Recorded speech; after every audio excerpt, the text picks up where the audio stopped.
And good afternoon, everybody. Sean Palmer over here. Seth Kamens over there. You see, we got that one right. We have a good amount to talk about today. First of all, it looks like our template. There we go. Nope, wrong way. All right, now we got the right way. Anyway, so first and foremost, congratulations to the football school that we know is a football school, has always been a football school. It would never be called anything but a football school. Oh, I'm sorry. That's after NIL started. The Indiana Hoosiers. Congratulations. 16-0. A 17. They're the Miami Dolphins. 17-0. They're the 72 Dolphins. Yeah. Congratulations to Kurt Signetti. And more congratulations to Kurt Signetti, not necessarily because he won the game, although that is impressive. But him calling out the refs at halftime was awesome. Like, awesome. Oh, and Seth's gone. I think he probably said bye-bye. I'm not sure he really liked the fact that they called out the refs. Some reason, somebody messed up with our stuff. And this doesn't work. Should we move it over there? Move it over there? No, we got to move it off. Okay, hopefully Seth will rejoin. Not really sure where he went. Probably his computer rebooted. But yes, congratulations to those. He's back. So congratulations to those Indiana Hoosiers, as we were saying before. If you're an NFL team, if you're the Buffalo Bills, $15 million doesn't sound so bad to buy Signetti out of his contract, does it? No, but I don't think that's where they're going to go. No, I mean just any NFL team, not the Bills. Look, he has said he's not interested. I have no idea. Who the hell knows whether it's true or not. But I guess the reality is, in 2 years, he took a team that had one top 10 finish in the last 90 years. To a combined 29-2 record in a national championship. I'm not sure exactly where you go from here. I mean, is 10-3 now a disappointment? So I would be interested in hearing from Indiana fans as to whether 10-3 would be a disappointment. Do you have to maintain this level of superstardom status? Now, to be fair, the entire team, well, not the team averaged 23 years of age, which to me is kind of like, well, you're playing pro. It's the old adage of we're playing pros against boys. It's like playing against BYU in basketball, where they all come back from Mormon missions and they're all 25. Right, but basketball at 25 as opposed to 21 is different than football at 23 as opposed to 18. Fair. Or 19. Yes, there are some very, very large 18 and 19-year-olds, but as a rule, a 23-year-old is probably bigger, maybe faster, certainly more mature, and can follow directions probably a whole lot better than an 18-year-old. So,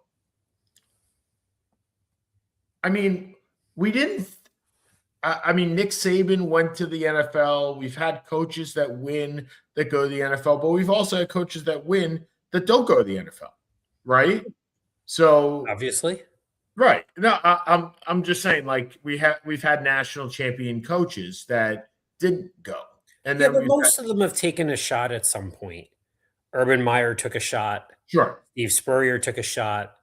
Saban took a shot, although it was before Alabama, so it was after he won a title with LSU, but before he really became a legend. But these guys were at the upper tier of college football for 10, 15 years. And a lot younger. Signetti, I don't know if Spurrier was a lot younger, but the other that's fair. The others definitely were. Yeah.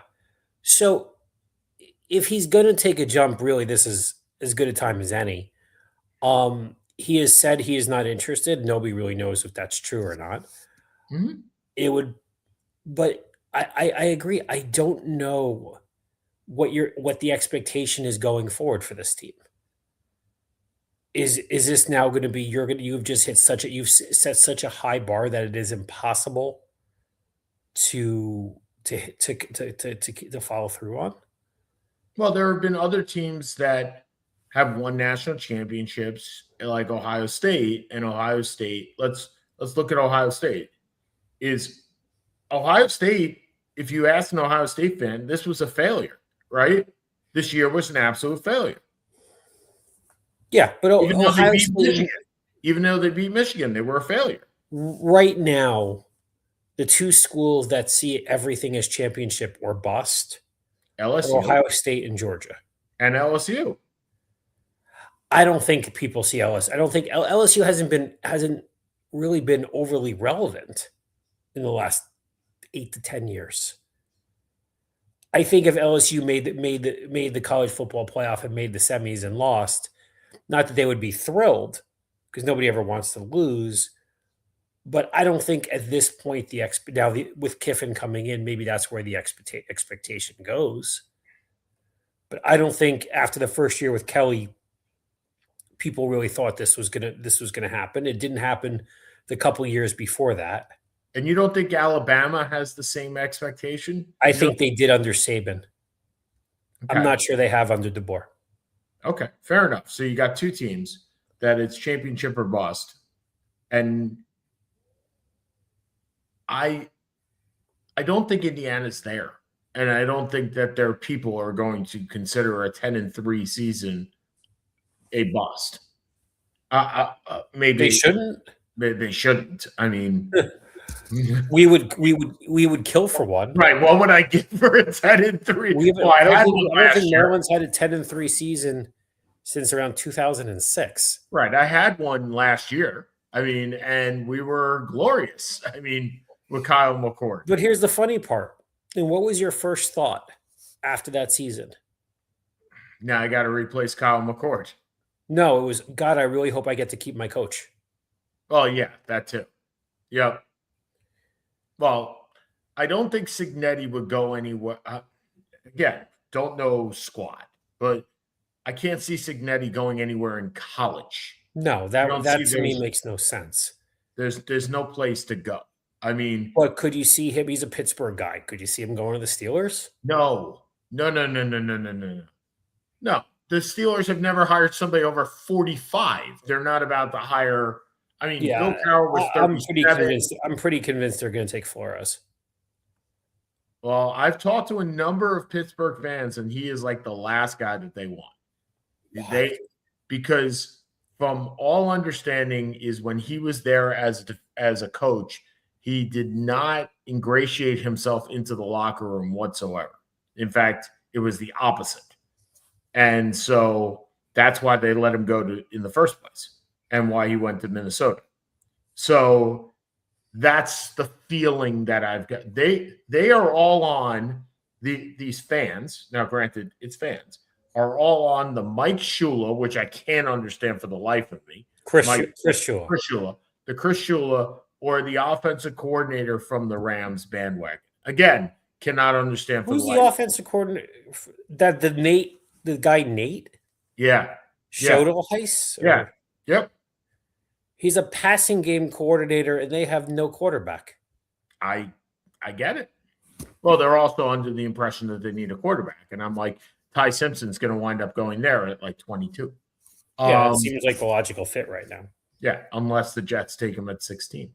But we have like months to talk about NFL draft. Like that is so far away from today's topic of conversation. More importantly, it's most of what I read when I'm reading the sports right now. Well, that's true because it's the most, I wouldn't say controversial, but there's no fact in it, right? It's all opinion. Mm-hmm. So it's easy to put your opinion. It's easy to put your spin. I also find these 14. I find this the weakest Final Four of teams of conference championship teams I've ever seen. I don't think Denver is very good. I don't think New England is very good. The Rams got lucky. And Seattle beat up a team that was completely injured. Well, the minute that I saw Bo Nix broke his ankle, I cried. because I was like, great, I got to see another Patriots Super Bowl. Yeah, I mean, I have become the biggest Jarrett Stidham fan in the last week than anybody else that could be there. No, there's probably a lot of people who feel the same way. Yeah. Yeah. I mean, you know what? They've played it. They've, what is it? They play the games in front of them. They've won what's on their schedule. They've done what they needed to do, and they've lucked into a AFC Championship game with a backup quarterback that is not Jeff Hostetler. They will be okay. I don't, but I mean, is it enough that it's in Denver? And then the question is even more, Seth. Let's say Denver wins this game, guys, somehow. Mm-hmm. Is Jarrett Stidham the worst NFL quarterback ever to start a Super Bowl? Yeah, keep going. I mean, Don Strock? Why would Don Strock have started a Super Bowl? He did. He started. Why? He was a backup for the Dolphins when Marino was the quarterback. Right, but the year before Marino came, they played in the Super Bowl, didn't they? No. In 82? Oh, you are correct. It was David Woodley. It was David Woodley was the starter? Yeah. Okay, well, then he goes up with David Woodley, right? I mean, did Tony Banks ever quarterback a Super Bowl? By the way, props to me for remembering 82 that Don Strock was on that team. Correct, although you were off by 3 years. There were two Super Bowls in between. No, I said the year before Marino was there. It wasn't the year before Marino. It was like 3 years before Marino. All right. No, 83 was Marino's draft. Oh, the year before the draft. I thought you meant the year before he played in the Super Bowl. No, the year before he was the quarterback for that team. Okay, I thought you said the year before he was in the Super Bowl. My fault. He was in the Super Bowl in his second year. Yes. They played the 49ers. They got their asses handed to them. Yes. And then he never went again. Yes. It was the year before he was drafted. Yeah, they lost 38-16 in Marino's only Super Bowl. Correct. Yep. And was it David Woodley though? I don't, or was it Don Strock? I thought it was Don Strock that started. Maybe I'm wrong. I thought it was David Woodley. Well, we're gonna find that out. But anyway, so Tony Banks did not start a Super Bowl. No way. Didn't with the Ravens? I guess it was Dilfer. It was Dilfer, right? And he won. Yes, but he didn't win. He doesn't need to win. He didn't need right? I mean, he didn't need to win. I mean, the defense won. Of course they did. I mean, it was funny. I was talking about this yesterday with a I will say a millennial. More than it's the nice way of saying it. A young buck, if you will. And he was not even born when Trent Dilfer won the Super Bowl. Or he was like very, very young. And he was like, yeah, that was the greatest defense of all time. I'm like, dude, you didn't see the Bears. Like, you're not even coming. Like, they couldn't even have hold their job. No, I mean, they were competitive with the Bears defense of 85. I don't know. That Bears, I don't know. So here you go. Super Bowl. Miami's passing attack was led by David Woodley, who ranked second to last in the league with 1,300 yards, 8 touchdowns, and 13 interceptions. Okay. So I'm pretty much, it's Woodley or, right? It's Woodley or Jarrett Stidham. Yeah, there's probably a few more, but yeah, I mean, we're kind of in that range. I mean, I'm looking it up now. The 82 Bears, the quarterbacks were David Woodley, Don Strock, good for me, and Jim Jensen, who was the tight end and special teams guy. Yeah. Wide receiver, actually. He's a wide receiver. And then he played in the arena with the Miami Hooters. Of course he did. It's fantastic. Because why not? He played for the Miami Hooters of the AFL, the American Football League. Okay, everybody, moving right back. But so I would believe you probably have New England winning this game. Yeah? No. Really? Okay, so Jarrett Stidham becomes the worst quarterback ever to start a Super Bowl. Okay. And what is this, round 3 for Seattle and LA, right? In Seattle? Yes. And I will take Seattle to win this game, even though I'm not overly confident. But I think either one of these teams is going to beat up on whoever is in the AFC. I agree. Okay, so we got that out of the way. Fernando Mendoza going to be the number 1 pick in the draft. Yes? Yeah, I think that's a given. Okay. Now, we'll talk more draft as we go. I was not overly impressed with him in the championship game. With the Rams, with which team? The Rams? No, with Mendoza. I was not. But their offensive line. They're off with their offensive line. Oh God! Let me close the door. Hold on a second. I mean, Coco's all about it. It's all about Coco. Coco is actually Seth and Carly's dog. So Carly is wanting some attention from Coco, I guess. Not exactly sure what that's all about. But anyway. So Mendoza wasn't overly impressed with Mendoza. Look, I think he will be a good quarterback, but not sure. I mean, before the game on Monday, I thought he was as good as, let's say, some of the he was better than Winston, a little bit less than Joe Burrow in the number 1 rankings. Okay. I'm not sure he's any better than, say, a Brad Johnson, who, to be fair, threw for 4,000 yards and won a Super Bowl. But I'm not sure if you can go by much on that. Their offensive line got beat up. Yep. He had no time. He had absolutely no time to do anything. That's true. He made some big passes. He obviously showed some guts, especially on that run. Yep. But I agree. Indiana was not impressed. It was very funny. It kind of felt like if Miami ever took the lead, they were not going to give it up. Correct. And the most impressive part of that entire game was Indiana's defensive line. It wasn't Indiana's anything. It was Miami's defensive line. It was not Indiana's anything. No, Indiana found the way. Yep. Is the best way to put it. They were not, I don't think they were great. I don't even think they were very good. The defense played really well in the first half. And then just literally couldn't stop them in the second. I also think we're now at a 16-game season that's lasted 5 months. I was just not overly impressed. No, I was more impressed with Ruben Bain than I was probably anybody else in that entire game. And so three impressive players. Ruben Bain, the Miami running back, who seemed to find himself open whenever he wanted. Yeah, Fletcher. Yeah. And the wideout from Indiana, the 6'4" guy. Charlie Becker?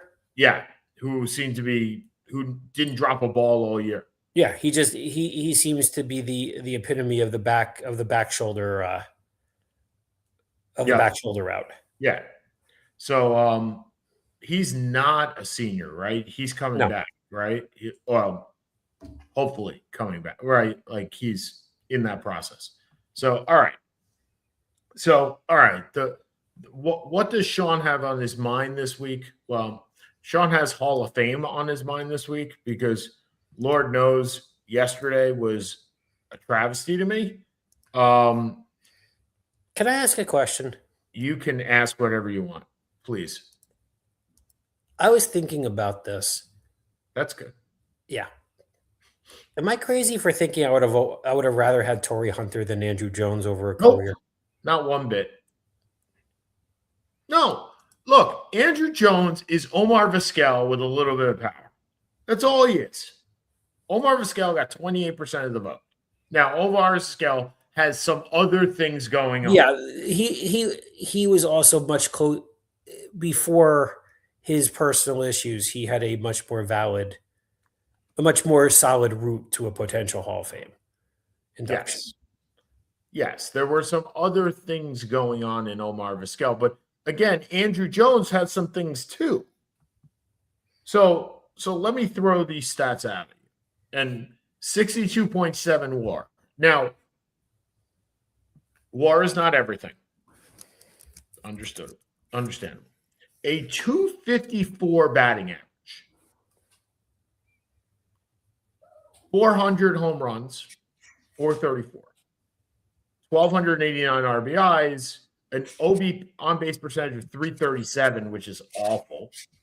486 slugging percentage, which is very good. Total OPS 823.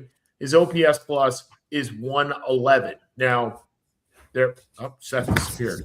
There are many understandably so. There are many people that don't understand what OPS plus means. OPS plus means 100 is an average Major League Baseball player. So he was 11% better than the average baseball player during his time. Seth, 11% doesn't get you Hall of Fame to me. It just doesn't. So your statement of Torrey Hunter, I have not done the comps. You know I love doing them. I have not done them. Okay. So Torrey Hunter is not on this list of the comparables to Andrew Jones, but some notables. Dale Murphy, another guy that flamed out really quick. Edwin Encarnacion, who dropped off the ballot this year. Jose Canseco, who had some other things going on. Nelson Cruz, Joe Carter, Jim Edmonds. I think Jim Edmonds is actually one of those that is very comparable, except I would rather have Edmonds than have Jones. Agreed. So if you're doing a compare, just the two of them, which I will do right now, Torrey Hunter. So Hunter had a WAR of 50.6, and Andrew Jones had a WAR of 62.7. Hunter played more games, more plate appearances, more everything. The only thing that Andrew Jones had more of was home runs. And believe it or not, Seth, OPS plus, which we just talked about, Torrey Hunter 110, Andrew Jones 111. Gold Gloves, Andrew Jones 10, Torrey Hunter 9. All-Stars 5 each. Like that was a good poll right there as far as a comp.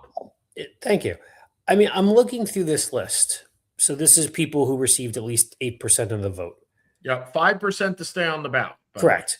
So Beltran is to me a lower end Hall of Famer.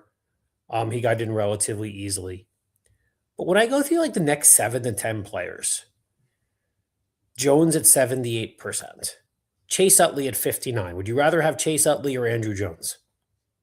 So I'm going to ask you a question. Do I want them for a year? Do I want them for their career? Do I want it? Say a 5-year peak. Say a 5-year peak. Oh, then Utley is the best probably one of the top 5 second basemen of all time for a 5-year peak. All right, so say a career even. Probably Jones played more. Utley played less. That's what Jones has. Usually one plays more and one plays less. That's a typical. Utley also played, you'd say a more valuable position, but Utley did play a more valuable position, but Jones played it better than anybody in the history of probably the game. So I would say I'd probably want Jones over Utley. Okay, I'm just kind of reading through these names. Yep. Pettit, 48%. I don't want Pettit at all. Pettit was never – Pettit's a lefty Don Sutton. Yeah, I get it. Felix Hernandez. Felix Hernandez was the best pitcher in the American League for a good 5 years. 4 or 5 years. 7 years. Maybe 7. I'm actually kind of confused why his number is so low. because he has 100 and something wins. He's 170 wins. I get it. That's But- why. But if we're going to go by that, Oh, it's a bet. His WAR was 49.8, and he had a 1, 2, 3, 4, 5, 6, 7-year peak. That's it. So over 7 years, he had. Hold on a second. I'm doing math right now, which I'm not great at. So just hold on. I'm just not great at math. How did I do this before? Nope. That's not doing it. What I want to do. I don't know how this works. I always screw this thing up. Okay, he had. Oh, here it is. So he had 86 out of his 169 wins in 5 years, and he was pretty much done by 31. That's why Felix Hernandez is not. Felix Hernandez didn't hold on. Okay, just kind of keep reading. A-Rod's a different discussion. Manny Ramirez A-Rod. is a different discussion. Bobby Abreu is not a Hall of Famer. Nope. Jimmy Rollins is a really nice player.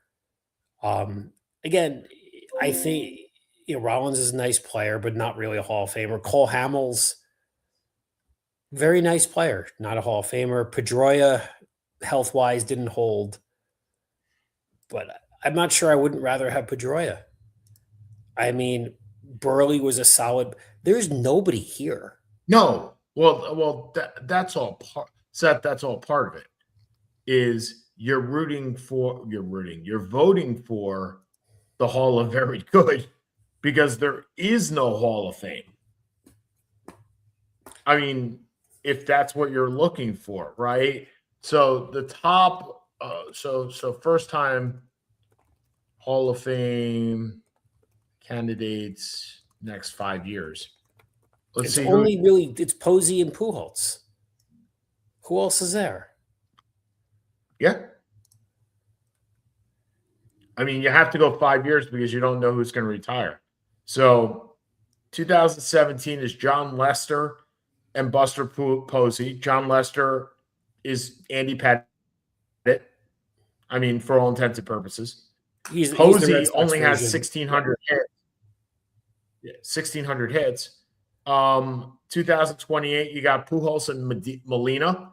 I will tell you right now, if Andrew Jones made in, Yadier Molina should make it in.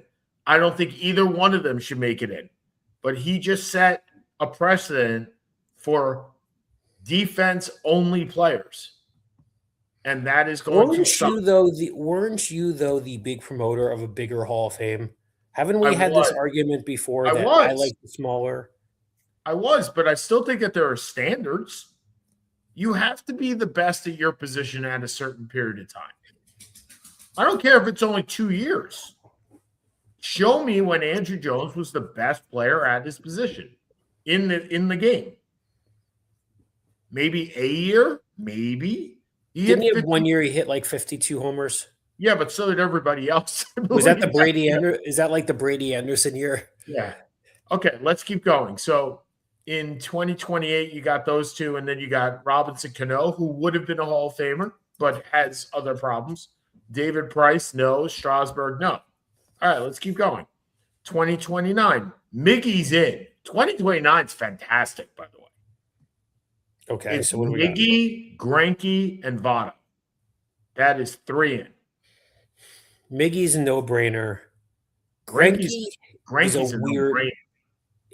He's in. He's over 200 wins. His ERA. I get it. I know so little about him, except everyone tells me how eclectic he was. Well, he played in Kansas City. He played in Arizona. He played in Houston. I mean, and he never played. I believe he played in 1 World Series. So that's why you don't know. He played in. Hold on. 2 World Series. He won a Cy Young. I know he won 1 Cy Young. Was he ever, though, to kind of go back? Was he ever a top 3 pitcher in the league? Well, he won a Cy Young, so yeah. For 1 year. I'm just asking here. No, 2 years. So he won 1 Cy Young, and he led the league in WAR 1 other year. So hold on, let me find out when that year was. I know this because I'm got that. So he led the league. I just had it up. ERA plus. Okay, so he won a Cy Young in 2009, and his WAR it was down here. And then in 2015 with the Dodgers, he finished second with an 8.9 WAR, and he also finished fourth with the Cardinals with the Diamondbacks in 2017. Okay. That's a long journey from 2009. He was an interesting guy and had an interesting career. Votto to you is a no-brainer as well. Votto's a no-brainer. Votto's a no-brainer. Votto a no-brainer because Jones and Baines have made it over the last 5 years. Votto is better. Or is Votto just that good? What? Votto was Votto's the modern player, right? Votto's the on-base percentage versus the hits. And he still had the hits. But if you look at Votto, Votto 2,100 hits, 356 home runs in 17 years. But his on-base percentage, he was the one that basically took that and said, okay. He has a 64.5 WAR, and amongst Reds, and the Reds are the Reds, right? They've been here since 1890. He's only behind Joe Morgan in on-base percentage and Pete Rose in doubles. I don't care about doubles. His 920 OPS, okay, trails only Mike Trout and David Ortiz amongst modern players. That is impressive. That have retired. He also never him not going to a World Series ever bother you? No, but it will definitely hurt him. It doesn't bother me. Baseball's a team game. I mean, are you going to keep Mike Trout out of the Hall of Fame because he didn't go to a World Series? Mike Trout was an all-time great. Yeah, I get it, but my point is, does the bar? I don't hold it against. I don't think it should keep you out, but I would think the bar is higher. The bar would be higher, though. So Andy Pettitte gets a boost from what he did in the postseason. That is certainly true. Sure. But Andy Pettitte also played on a team that was amazing, right? And Joey Votto played with the Cincinnati Reds, which is not really helpful to that concept, right? It's just not. I mean, that's like saying, should Andrew McCutchen, who I do not believe is a Hall of Famer, should Andrew McCutchen be docked because he played in Pittsburgh? No, he shouldn't. But he shouldn't be. If he played with the Dodgers, would he be boosted? You'll see an interesting part of this, say in 15 years or 20 years, when you look at these Dodgers and you say, do you actually give them a demerit because they played on such a good team as opposed to the team that they play on, right? Where Kyle Tucker, look, you have this same. I'm going to bring up something as controversial between you and me. We've talked about this the last 20 years. You say joining a good team, and we're going to put LeBron in this. Joining a good team is something against you, not for you. So even if you win a championship, you had to join that team to win a championship. Correct. So you look at Kyle Tucker, you look at Mookie Betts, right? You look at these guys that joined a team. Now, Mookie was traded. Kyle was a free agent. I get it. But I also think baseball's a little different. Okay. I have more good baseball to me. I have more of a problem with that with basketball. Because one player can make that much of a more Correct. of a difference. So that's what I'm saying. Do I fault Joey Votto for not making a World Series? Well, that goes to your argument, right? One player can't control that unless you're a pitcher. And even then, it's hard. It's still hard. But if you look at the dominating performances of the 1970s and you look at Steve Carlton, right, who won 3/4 of a team's games, or you see how you can ride the back of a Max Scherzer or Justin Verlander in the 2010s. And you can say, okay, that would matter. And especially in the playoffs, right? Madison Bumgarner is going to get a huge lift for what he did in the playoffs. Do I think he's a Hall of Famer? I don't know. I don't know. Like, I think he's on that verge. And then, by the way, when you get to 2030, that's going to be awful. The first-time candidates are Anthony Rizzo and J.D. Martinez. Yeah. They're not first time. They're just not candidates. Well, they are first. They're the top first-time candidates. And then 2031, we have Clayton Kershaw, right? Who's a no-brainer. Clayton Kershaw is far and above a no-brainer. Correct. It's a no-brainer. It's a no-brainer. So, yeah, I think that the Hall was brought down yesterday by the election of Andrew Jones. I think you're going to now have the comment of, oh, well, if Harold Baines got in, so could this person. Now you got Andrew Jones in that conversation too, because he is, I mean, along with Rabbit Maraville, two of the worst players in the Hall of Fame. Seth is falling asleep in our very midst right here. That's all right. That's all right. You've had a rough couple of days. So yeah, I don't see this this has me going. I'm not a big fan. So we get Jeff Kent from the seniors or whatever, the expansion era. You know what? Kent is a viable Hall of Famer. He's on the lower end. He's on your big. He would not make your inner circle. No, he would not. I don't think Beltran makes your inner circle. He does not. Do you think he would? No, I don't. No, he does not. Look, Beltran is an underappreciated player with the stats that he put up. He just is. I did not realize what he was he was a more complete Andrew Jones. I mean, he had 2,700 hits. His OPS is 119. Again, 9 points more than Andrew Jones. His OPS 837 and played Gold Glove defense, but his WAR is 70, ladies and gentlemen, as opposed to Andrew Jones. And you were talking about, Seth, postseason play. His postseason, that 1 year, well, I'm looking for the year where here it is. Well, it was with the Mets. No, it was the Mets. It's when he struck out.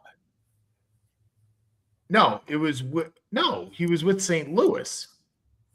I thought you were talking about when he went to the Mets and struck out in Game 7. No, in 2000. Okay, so hold on. We talk about postseason, right? In 2004, he had a slugging percentage of an OPS percentage of 1.6 in the playoffs.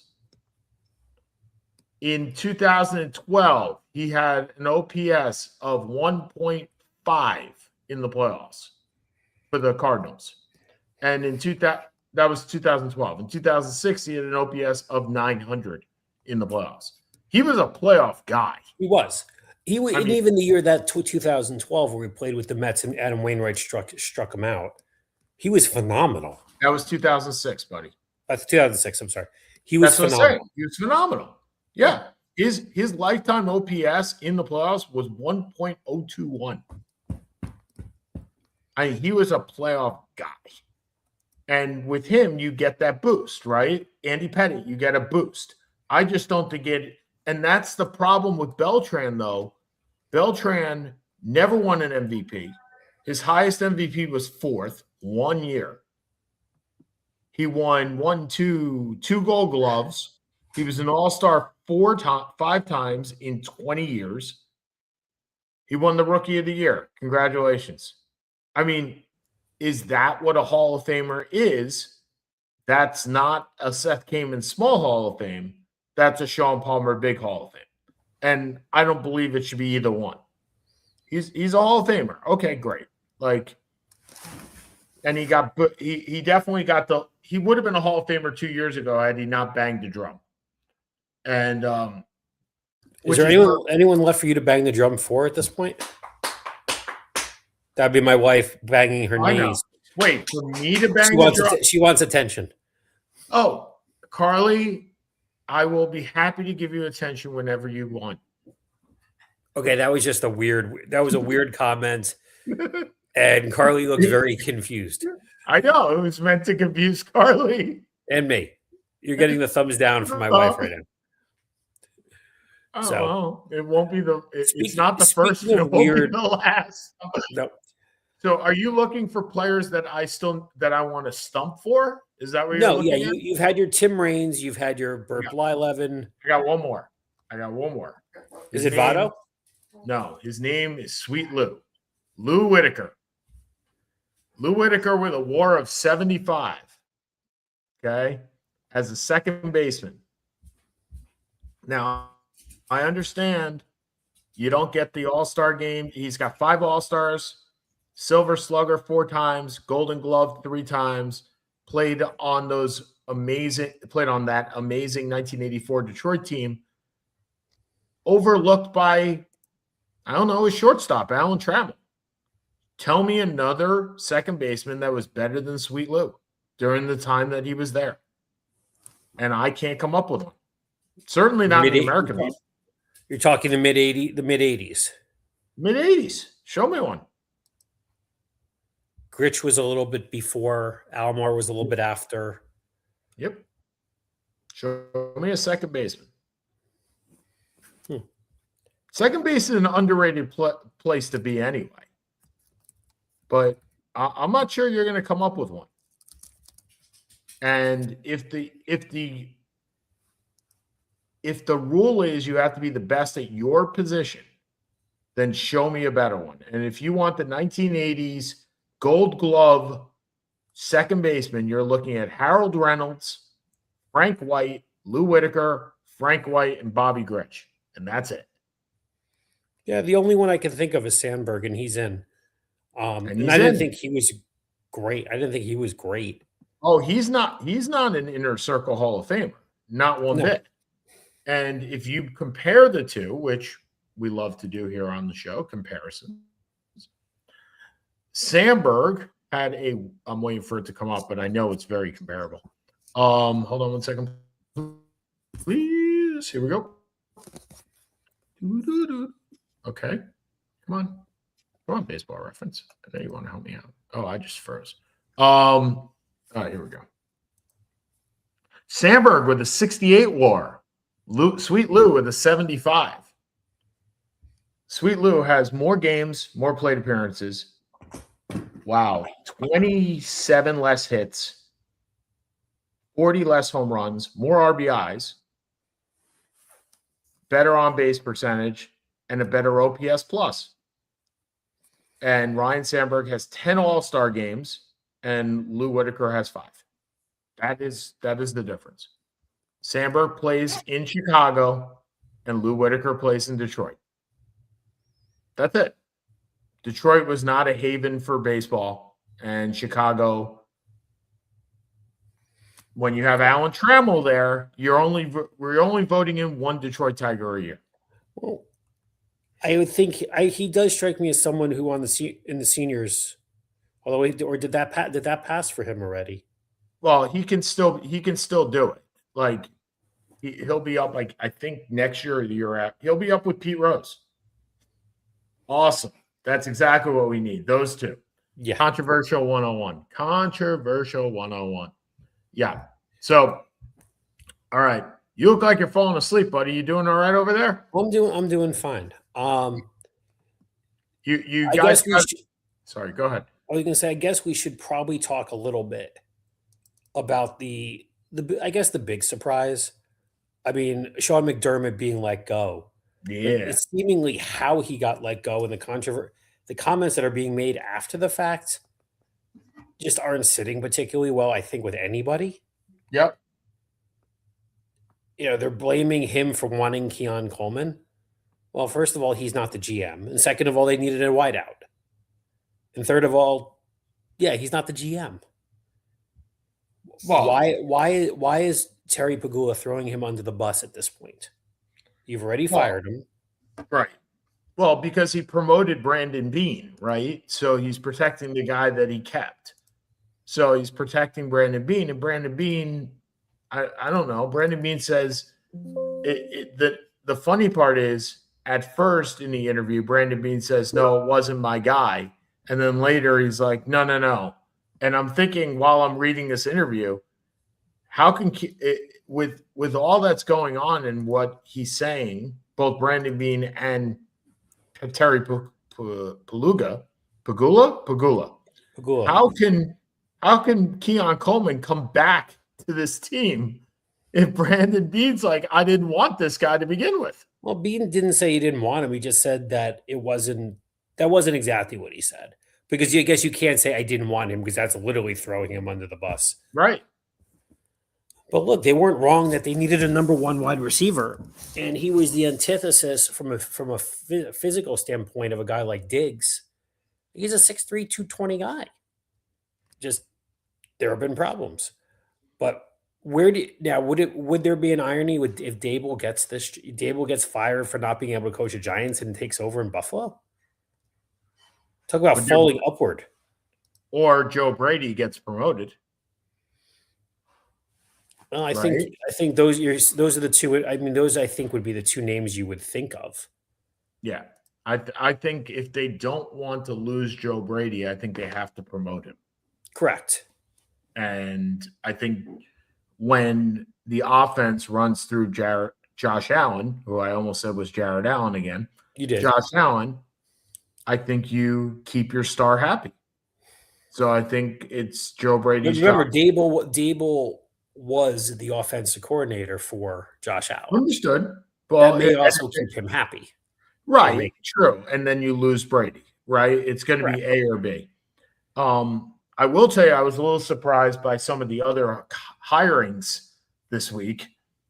The defensive coordinator from Green Bay, who 2 years ago was the coach of the Boston College Eagles, is now the coach of the Miami Dolphins.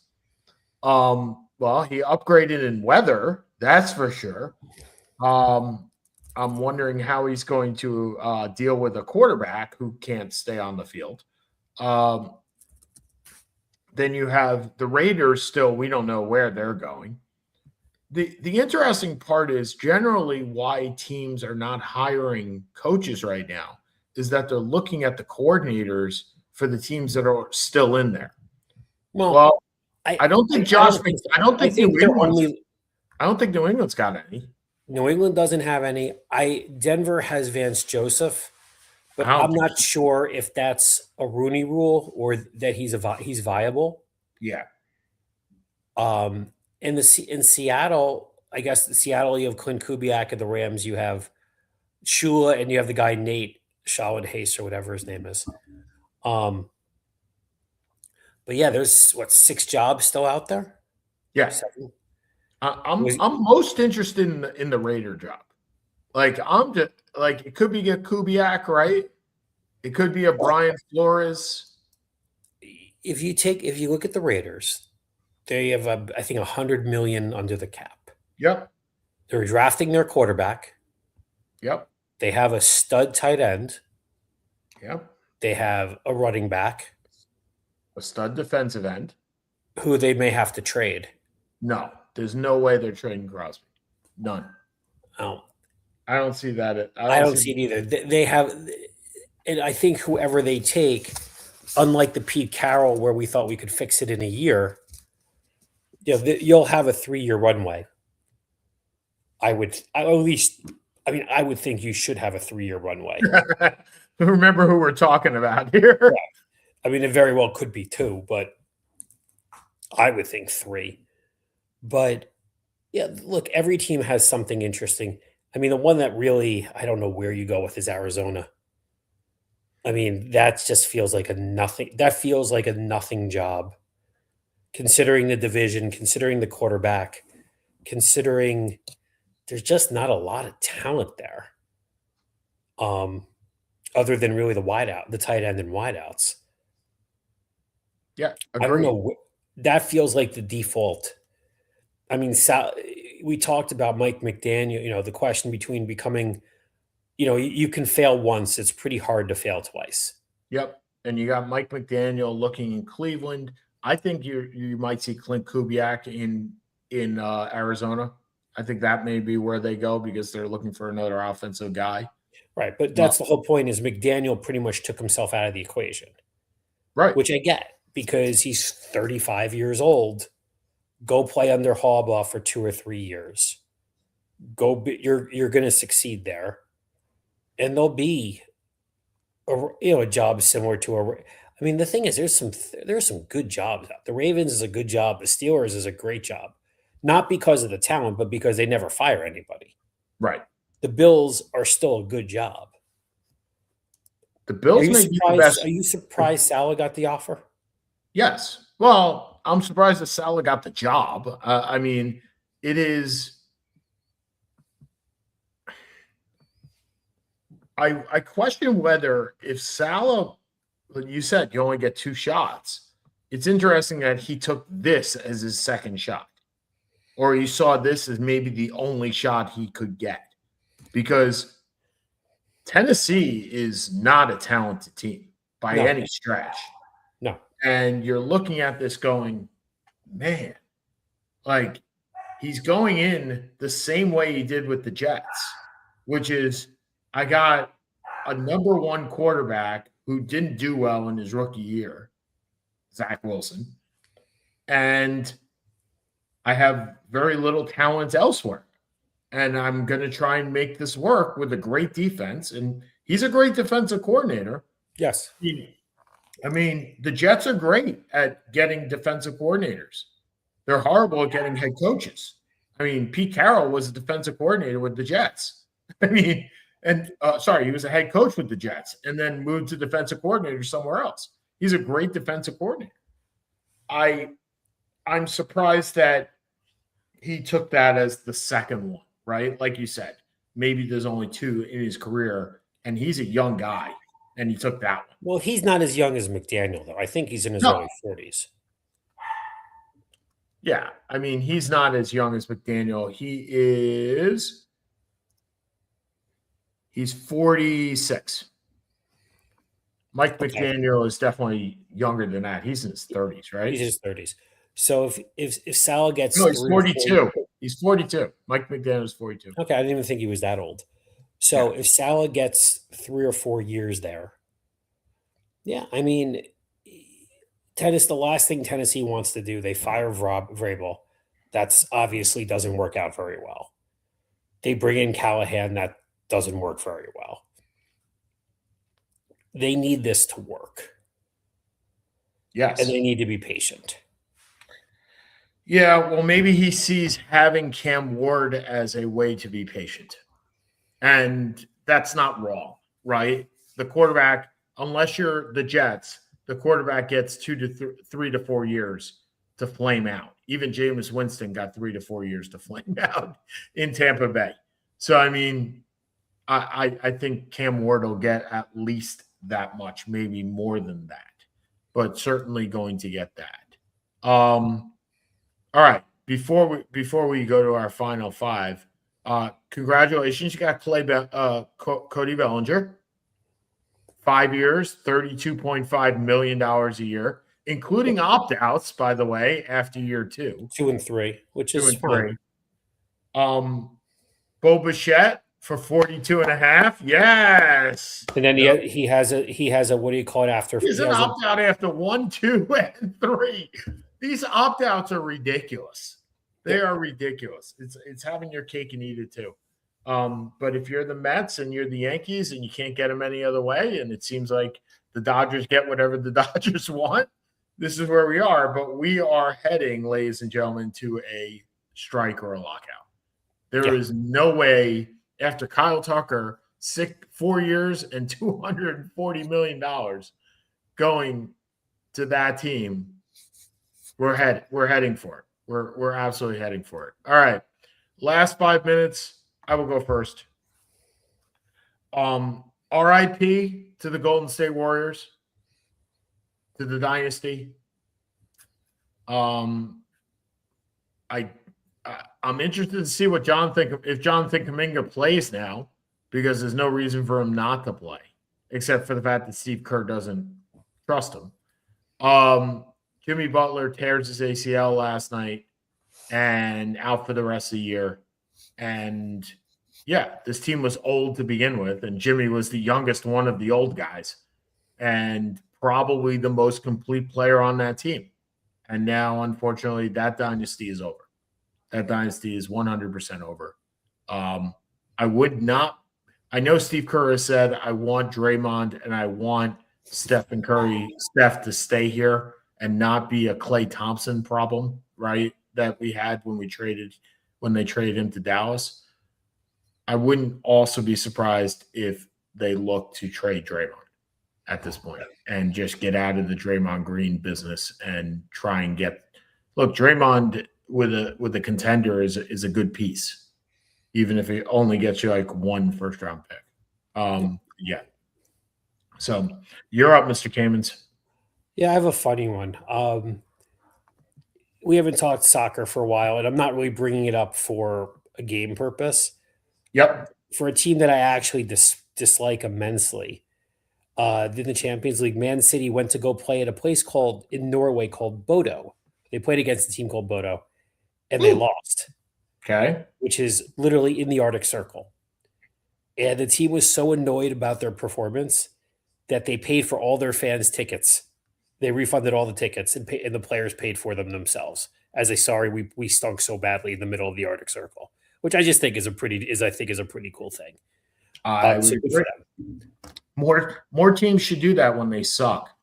I think you get more fans if you paid for their experience. The Rangers, by the way, should be doing that for the entire year. By the way, if you are Chris Drury, that works once. You don't get to send a letter every time you suck. And for those that do not understand what I'm talking about, a couple of years ago, the Rangers, when they were sucking in February, sent a letter to their season ticket holders. And trust me, Ranger seats are not cheap at MSG. They sent a letter saying, "We understand we suck. Just bear with us. We'll be back." That was 3 years ago. By the way, they sent another letter this year and did it again. It only works once, guys. It only works once. So here we go. All right. For Seth Kamens, I'm Sean Palmer, Seth and Sean Sports. We'll talk to you guys next week. Have a good one, everybody. Adios, amigos. See ya.